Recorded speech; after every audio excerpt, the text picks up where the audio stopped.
acknowledge the presence of Mr. Palma and Ernest Pineda, our representative from TESDA provincial office. So, you do not have to worry about their presence. They are to oversee the conduct of competency assessment and to check if the conduct is accordance with the competency assessment methodology and procedures.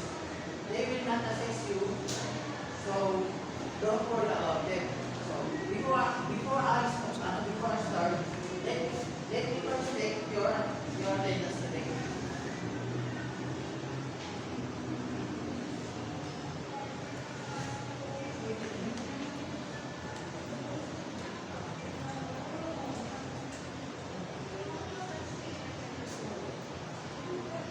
So please present to me your admission slip once your name is called. So Migura.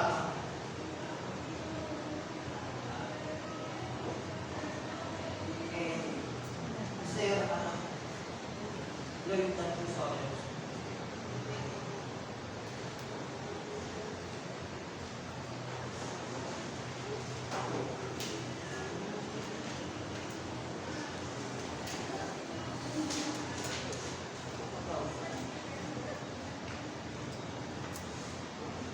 So I have here with your accomplished self-assessment guide. This is an indication that you know and can perform all units of competency enumerated in this qualification. Today, I'm going to administer competency assessment for electronics product assembly and servicing. It is the qualification level at 4P civil. Next are, so these are the overview of the qualification, electronics products, assembly and servicing in NCO.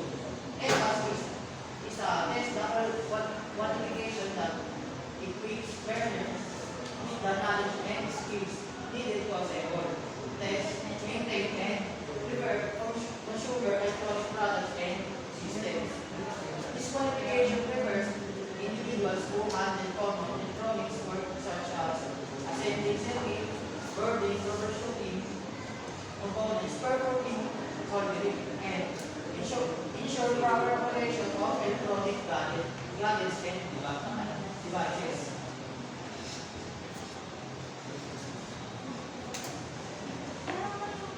So, qualification description, electronics product assembly and servicing and season is a technical qualification that focus on the skills and knowledge needed to assemble, test, maintain, and repair consumer electronics product and system. So, the qualification teachers range to first is assemble electronics circuit and products, test electronics components and systems. Third is troubleshoot and repair defects. Fourth is perform soldering and soldering. Use tools, instrument, and test equipment properly. So, follow safety, quality, and workplace procedures. So, these are units of competency. So, test the qualification are divided into 8 types of units. So, basic, common, and core competencies. So core competencies assemble electronics, test electronics components and systems, service consumer electronics product and systems, perform maintenance and repair of audio-video products. So these are evidence requirements. Test the assessment require proof that the candidate is competent.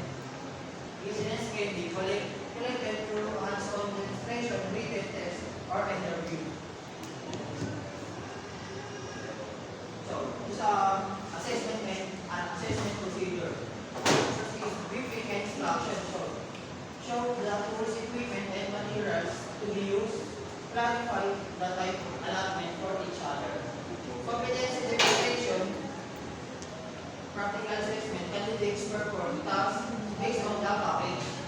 Observe silently using the observation, checklists, and rating sheets. Oral questioning and interview.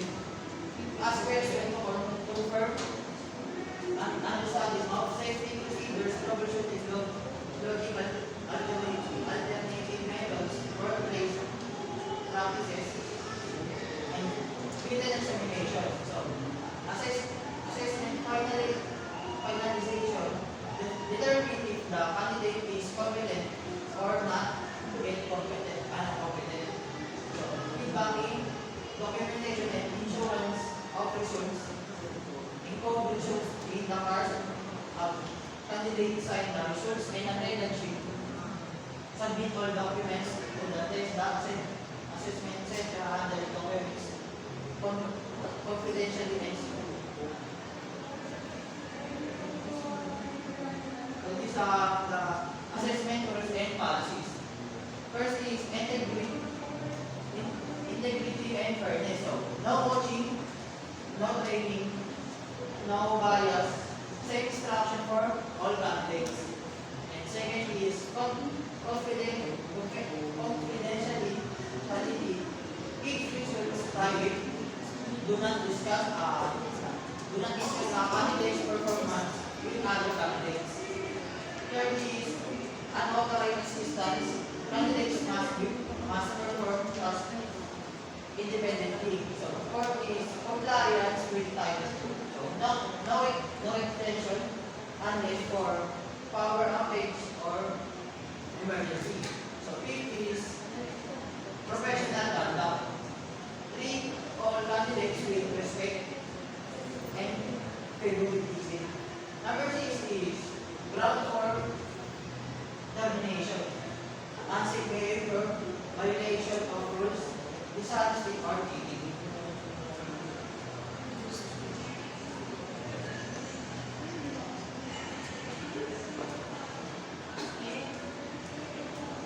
So these are safety and reminders. First is personal safety. Where required PPE, gloves, goggles, apron shoes, tie number, avoid loose clothing and accessories. The second safety is electrical and electronic safety. Use tools with proper handles and insulation. Never touch light CPs with bare hands. Third is workplace safety. Keep the workstation clean and organized. Maintain safe distance from others while shouldering or using tools. Fourth is emergency procedures. Immediately report accident or hazard. Disconnect power during emergencies. Last is health and hygiene. Avoid working with feeling dizzy, weak or unwell. So wash hands before and after work. So these are assessment from plan. So this candidate workplace, assessment area, assessor observation area, candidate workstation, and tool area.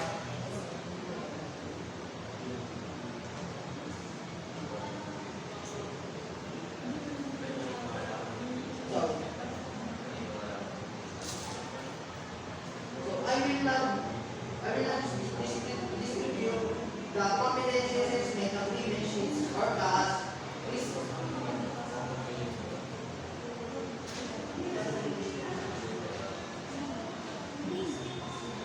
Please read the instruction carefully and answer all the questions outlined in the document. If you need assistance, I will be more than willing to assist you.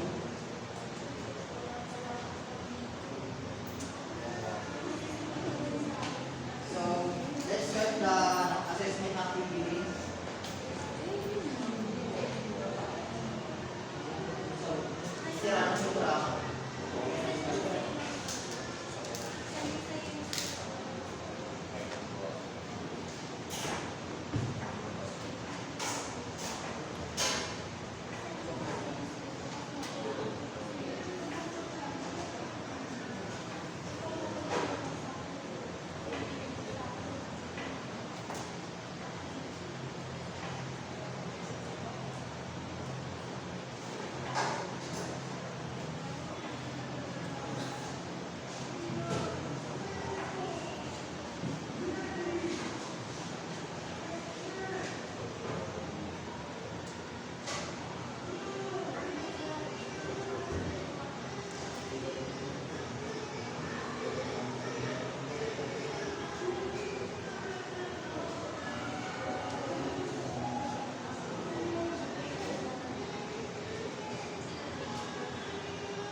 Landing result.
So your result of the assessment activity. So, hindi mo lang, you are qualified the assessment. So, this your result. Yan yung, yan yung and Mr. Visoria, I'm sorry you're not able to perform within the standard requirements of the qualification. You have to review or practice the activities related to the competency requirements of the qualification further. You can come back after a month process for reassessment or when you feel confident enough that you have acquired competence. Don't worry, you will only be reassessed on the part of the activities that you were not found that you did not get confident. So this the action results.